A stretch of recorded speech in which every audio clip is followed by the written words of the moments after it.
Dios les bendiga una vez más. Vamos a seguir estudiando las Sagradas Escrituras. Sean todos bienvenidos.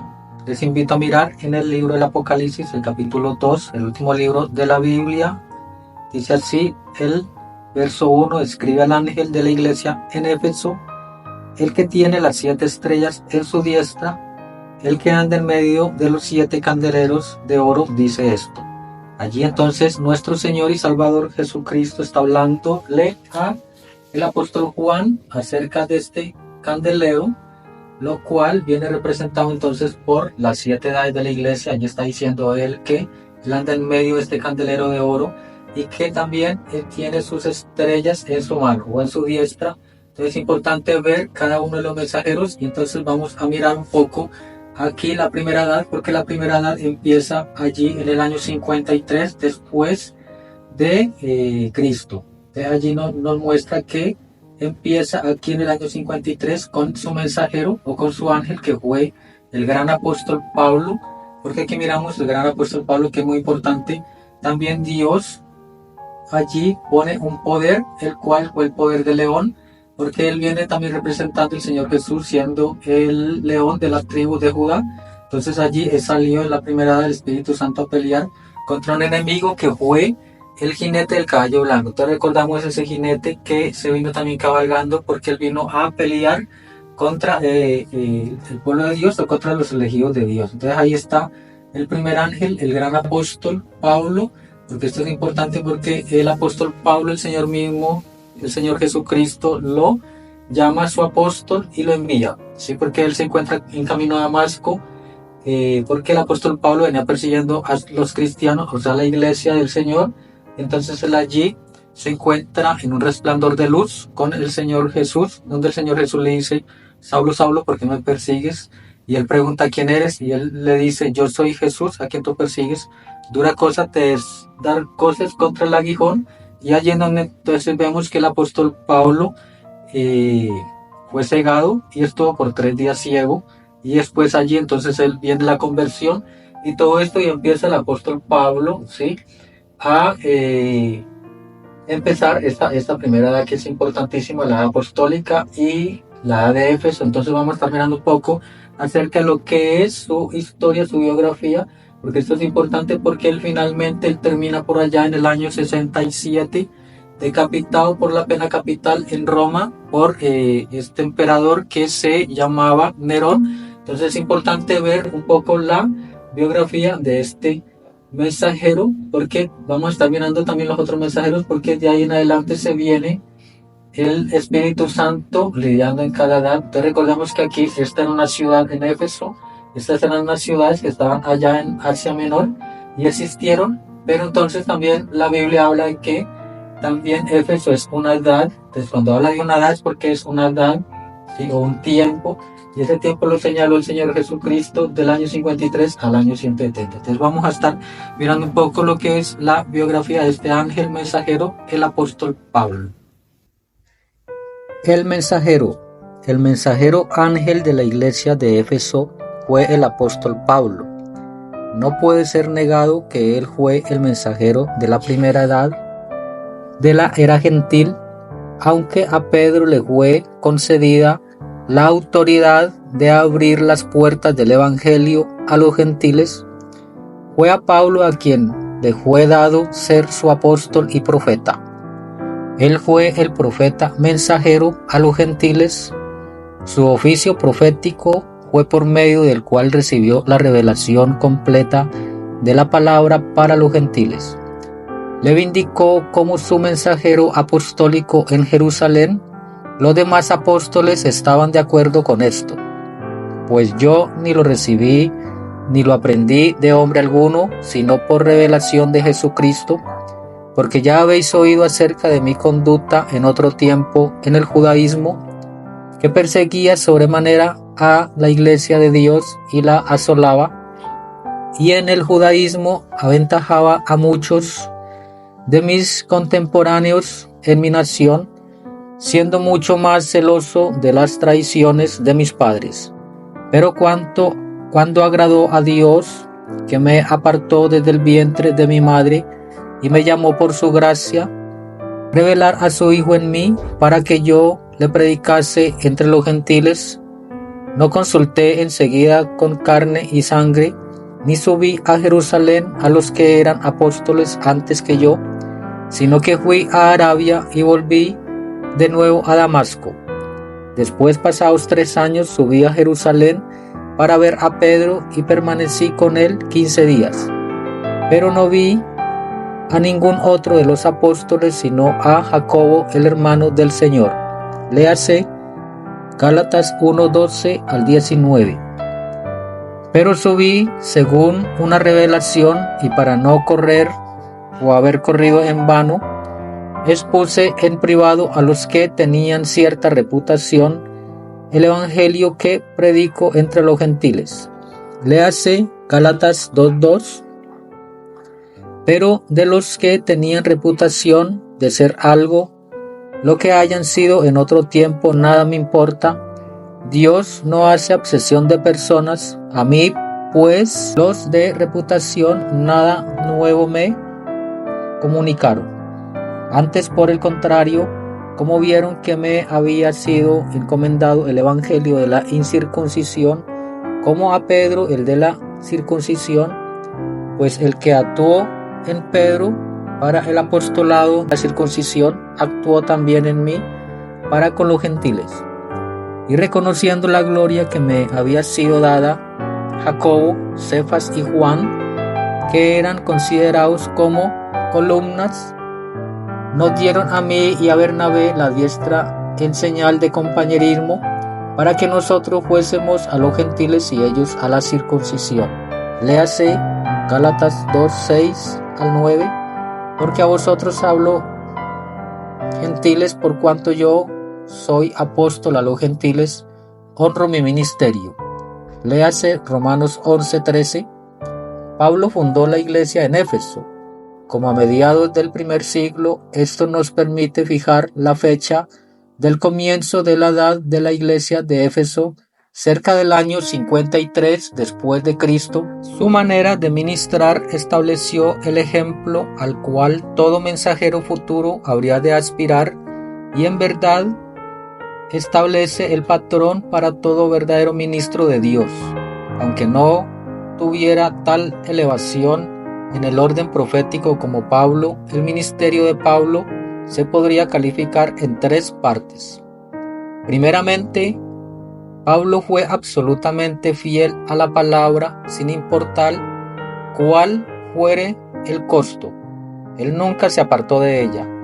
Mas si aún nosotros o un ángel del cielo os anunciare otro evangelio diferente del que os hemos anunciado, sea anatema. Como antes hemos dicho, también ahora lo repito, si alguno os predica diferente evangelio del que habéis recibido, sea anatema. Léase Gálatas 1:8 y 9. ¿Acaso ha salido de vosotros la palabra de Dios, o solo a vosotros ha llegado? Si alguno se cree profeta o espiritual, reconozca que lo que os escribo son mandamientos del Señor. Léase 1 Corintios capítulo 14, 36 y 37. Note que Pablo no estaba organizado, pero fue guiado por el Espíritu, como cuando Dios obró con Moisés para sacar a Israel de Egipto. Pablo no fue enviado por el concilio de Jerusalén, ni tampoco estaba él bajo su poder ni su jurisdicción. Dios y solamente Dios lo enviaba y lo guiaba. Pablo no pertenecía a los hombres, sino a Dios. Pablo, apóstol, no de hombres ni por hombres, sino por Jesucristo y por Dios el Padre, que lo resucitó de los muertos. Léase Gálatas 1:1. En segundo lugar, su ministerio se desarrollaba en el poder del Espíritu, demostrando así la palabra escrita y la palabra hablada. Así que, hermanos, cuando fui a vosotros para anunciaros el testimonio de Dios, no fui con excelencia de palabras o de sabiduría, pues me propuse no saber entre vosotros cosa alguna, sino a Jesucristo y a este crucificado, y estuve entre vosotros con debilidad y mucho temor y temblor, y ni mi palabra ni mi predicación fue con palabras persuasivas de humana sabiduría, sino con demostración del Espíritu y de poder, para que vuestra fe no esté fundada en la sabiduría de los hombres, sino en el poder de Dios. Léase 1 Corintios 12:1 al 5. En tercer lugar, él tenía el fruto evidente de su ministerio que le había sido dado por Dios. Me he hecho un necio al gloriarme, vosotros me obligasteis a ello, pues yo debía ser alabado por nosotros, porque en nada he sido menos que aquellos grandes apóstoles, aunque nada soy. Léase 2 Corintios capítulo 12 y 11. Si para otros no soy apóstol, para vosotros ciertamente lo soy, porque el sello de mi apostolado sois vosotros en el Señor. Léase 1 Corintios capítulo 9, 2. Porque os celo con celo de Dios, pues os he desposado con un solo esposo, para presentaros como una virgen pura a Cristo. Léase 2 Corintios 11 y el verso 2. Pablo había sido el instrumento para traer multitudes de ovejas gentiles. Él los alimentaba y los cuidaba hasta que llevaban fruto digno y estaban preparados para conocer al Señor como parte de la novia gentil.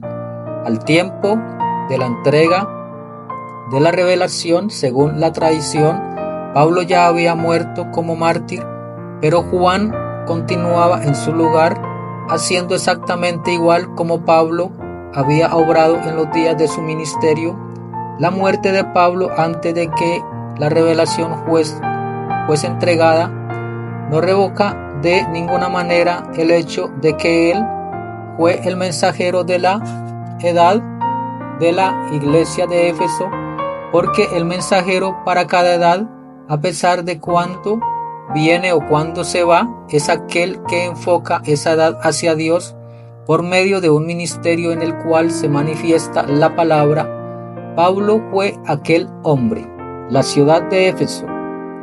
Éfeso era una de las 3 más grandes ciudades de Asia. Frecuentemente le decían la tercera ciudad de la fe cristiana, siendo Jerusalén la primera y Antioquía la segunda. Era una ciudad muy rica, el gobierno era romano, pero el idioma era el griego. Los historiadores creen que Juan, María, Pedro, Andrés y Felipe fueron enterrados en esta hermosa ciudad. Pablo, el fundador de la verdadera fe en esta ciudad, fue pastor en ella solamente por unos 3 años, pero cuando él estaba ausente del rebaño, continuamente estaba pensando en ellos y orando por ellos. Timoteo fue su primer obispo. Pablo, apóstol de Jesucristo por mandato de Dios, nuestro Salvador, y del Señor Jesucristo, nuestra esperanza. A Timoteo, verdadero hijo en la fe, gracia, misericordia y paz de Dios, nuestro Padre, y de Cristo Jesús, nuestro Señor. Como te rogué que te quedases en Éfeso cuando fui a Macedonia, para que mandases a algunos que no enseñen diferente doctrina. Léase 1 Timoteo 1, 1 al 3. El mismo nombre Éfeso tiene un extraño sentido compuesto, apuntado a y descansando. Los anhelos elevados de esta ciudad, que habían empezado con la plenitud del Espíritu, la profundidad de Dios, por medio de la cual estaban prosiguiendo a la soberanía vocación de Dios, comenzaron a dar lugar a una actitud menor vigilante. Una moderada dedicación a Jesucristo empezó a manifestarse como un pronóstico de que en las edades futuras el vehículo físico conocido como la Iglesia se hundiría hasta la horrorosa profundidad de Satanás. Había llegado a un nivel de despreocupación y se estaba dejando llevar por la corriente. La edad ya estaba recayendo, ya había dejado su primer amor. Esa pequeña simiente sembrada en la edad de Éfeso algún día crecería con el espíritu de error hasta que toda ave inmunda del aire vendría a reposar en sus ramas. Aquella planta pequeña aparecería tan inofensiva al razonamiento humano de la nueva Eva, la iglesia nueva, que ella sería Engañada de nuevo por Satanás, la edad de Éfeso le había presentado a ella la oportunidad para obtener lo mejor de Dios, y por un tiempo ella prevaleció, pero luego descansó, y en aquel momento de descuido Satanás sembró su simiente de ruina completa. La misma religión de Éfeso tipifica perfectamente esta primera edad de la Iglesia y fija el curso de las edades por venir. En primer lugar, el magnífico templo de Diana, que estuvo tantos años en construcción, tenía en sus cortes sagradas la imagen de Diana, tan modesta y discreta como uno jamás podría imaginarla. No era semejante a las otras imágenes colocadas en otros templos dedicados a ella. Era simplemente una figura femenina casi sin forma, que al fin terminaba en el trozo de madera del cual había sido tallada. Sus dos brazos fueron formados por dos simples barras de hierro. Cuán perfectamente representa esto el espíritu del anticristo que fue soltado en la primera edad. Allí fue soltado en medio de la gente, sin embargo aún no había tomado forma como para alarmar al pueblo, pero los dos brazos de hierro mostraban que su intención era aplastar la obra de Dios a medida que hacía su invasión, y nadie parecía fijarse en él o en lo que hacía, pero algún día se fijarían cuando con aquellos brazos de hierro sus obras llegarán a ser doctrina, y su doctrina llegará a ser la ley de un imperio. El orden del servicio en el templo también es muy revelador. En primer lugar, habían sacerdotes que eran eunucos. Este sacerdocio estéril pronosticó la esterilidad de una gente que se iría alejando de la palabra, porque una gente que dice que conoce a Dios aparte de la palabra está tan estéril de vida como lo es en un eunuco estéril. En segundo lugar, el templo tenía dentro de sus límites a los sacerdotisas y vírgenes que desempeñaban los actos religiosos del templo. Esto anunciaba el día en que ceremonias y formas rituales y obras tomarían el lugar del Espíritu Santo, y entonces la manifestación carismática jamás inundaría el templo de Dios. Sobre todos estaba el pontífice, un hombre de poder político e influencia pública, representando lo que ya estaba en progreso, aunque no se manifestaba demasiado, es a saber, dentro de poco tiempo la Iglesia sería entregada a la dirección del hombre, con los planes del hombre y los deseos del hombre, y él, así dice el Espíritu Santo, jamás sería una realidad viva. Y debajo de todos estaban los esclavos del templo, quienes no tenían ni de dónde escoger, solo les tocaba obedecer la jerarquía religiosa. ¿Qué puede significar esto? Que llegaría el día cuando el clero investido esclavizaría al laico por medio de maniobras políticas, ayudas del Estado y la imposición de credos, dogmas y dirección humana en vez de la palabra y el espíritu, mientras que los líderes vivirían en lujos no obtenidos legalmente y se gozarían en sus placeres inmundos, y la gente pobre, que debería ser servido de acuerdo con el plan de Dios, llegarían entonces a ser los siervos.